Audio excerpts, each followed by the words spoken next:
Hi, I'm Nathan. I'm an architect, and today I'm going to talk about the spaces that we live in, our cities, towns, and neighborhoods. I'm going to share a few lessons that I've learned about how to make better places for people on a 15-year journey of obsession with the built environment that has taken me to over 30 countries and introduced me to some truly exceptional people. But before we do that, I want to tell you a little bit about where I come from and how that journey began. I grew up here in the suburbs of Austin, Texas. The suburbs of the Sun Belt are strange.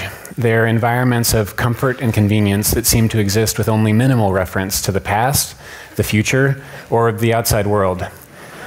I guess what I'm saying is it was a really easy place to grow up. And when I went to college in a suburb of New York City, that was an easy place to be too, just as full of wide lawns and generous buildings and quiet streets. And then, 2 years into college, I realized I liked riding bikes much more than I liked going to school. So I made an impulsive decision that changed my life. I left college and I moved here to Dublin, Ireland, with no return ticket and no plan beyond make money riding bikes. I became a messenger, and for the next year, I rode through Dublin streets.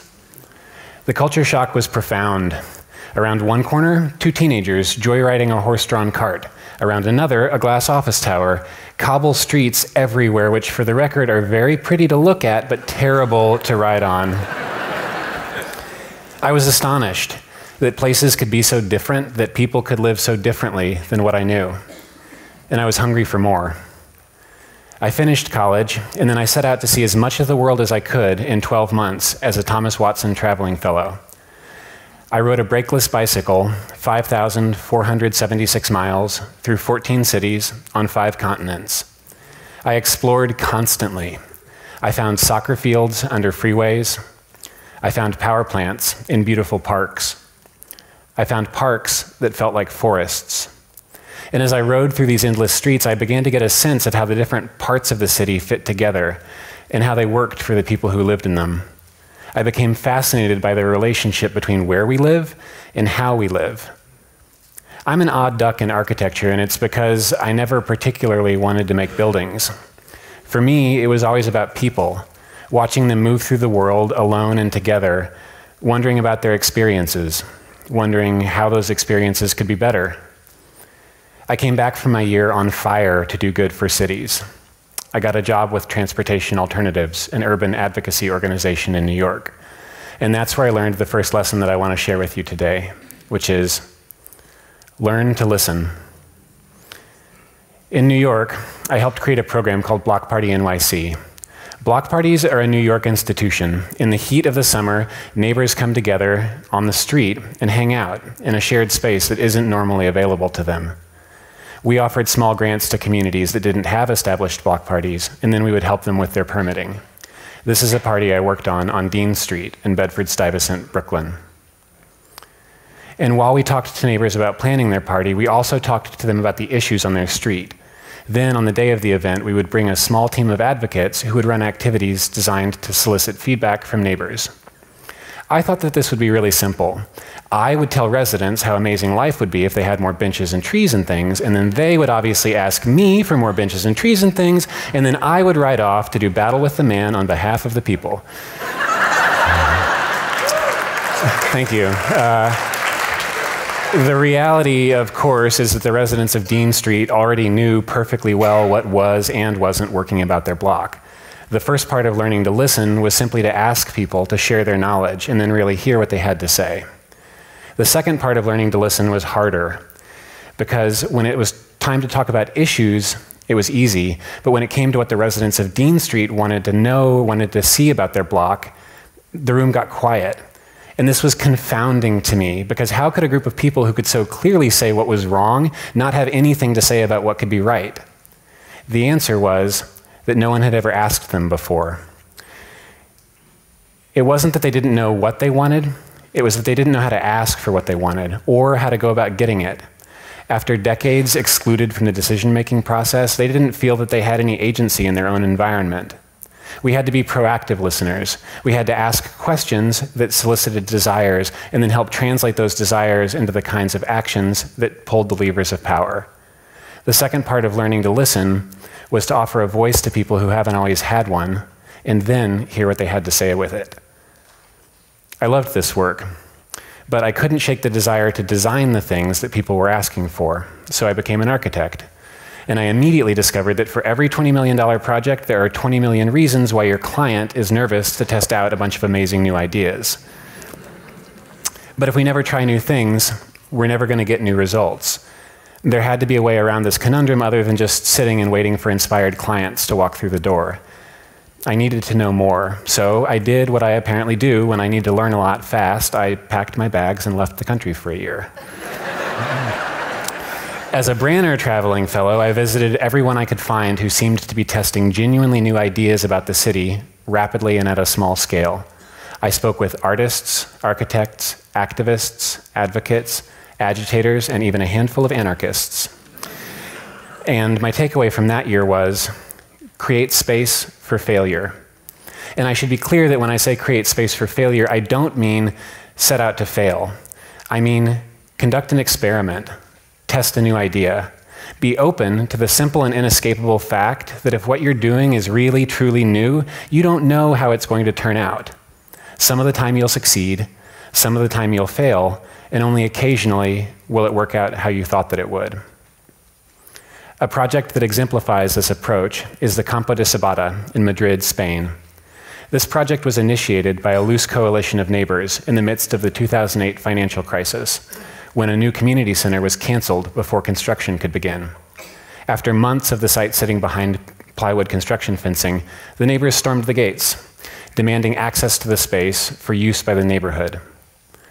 What has followed is an experiment in real time. Ideas are proposed. Those that seem good enough to enough of the neighbors are tried. Those which succeed are expanded, riffed on.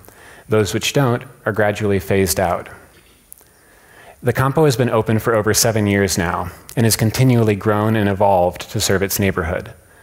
This project, and others like it, helped convince me that there was a path to new ideas that was less than 20 years long, and I couldn't wait to try it out.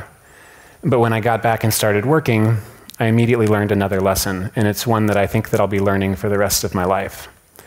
It's how to design honestly. In 2013, I joined the architecture firm Envelope A+D to work on a project in Hunters Point, San Francisco. The property owner, PG&E, had hired us to design a new shoreline improvement for a former power plant site and to conduct interim uses on the site to help them understand what to do with the property long term. The first thing that we designed was a recording booth to support a collaboration with StoryCorps, the National Oral History nonprofit. It was a perfect project, a small temporary structure that would activate an underutilized piece of a neighborhood through an act of listening. But as the design progressed, it became clear to me that I was designing for myself more than the people who would use the space.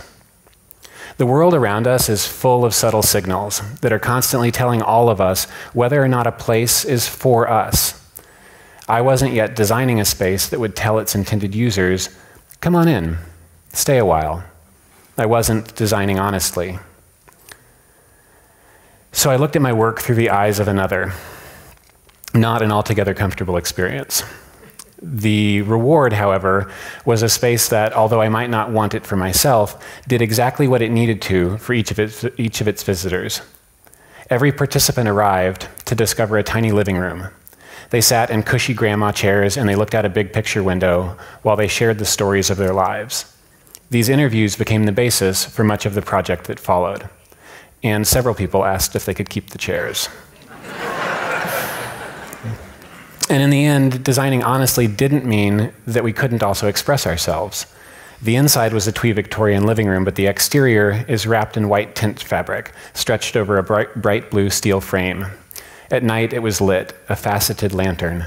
It couldn't have looked much more architect-y if we tried, but that never got in the way of what it needed to be for its visitors. Now, I just needed to do it all at the same time.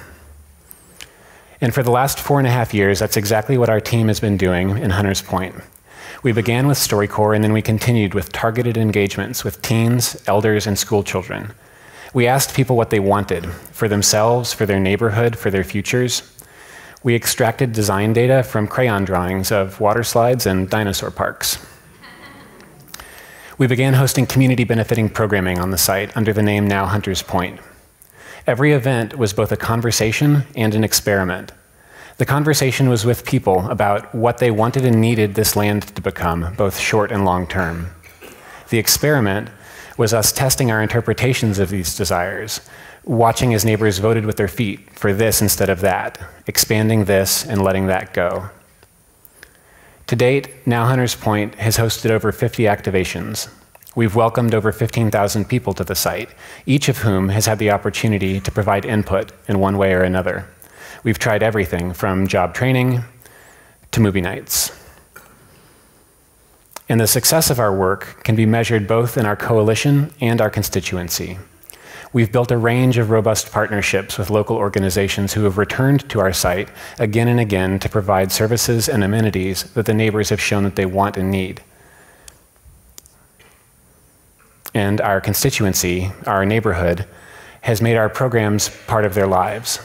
They know that July on Hunters Point means that the circus is coming to town, that fall brings a harvest festival, and that they should remember to check the calendar periodically just to see what's going on. All of this from what is, at the end of the day, an asphalt lot waiting to become something else. The last thing I want to share with you is the project of which I'm the proudest, the Hunters Point Shoreline.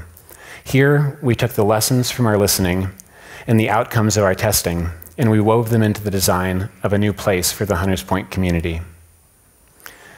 A little less than half a mile long from end to end, and averaging about 100 feet wide, it's a slice of shoreline that was conceived as a series of events along a trajectory.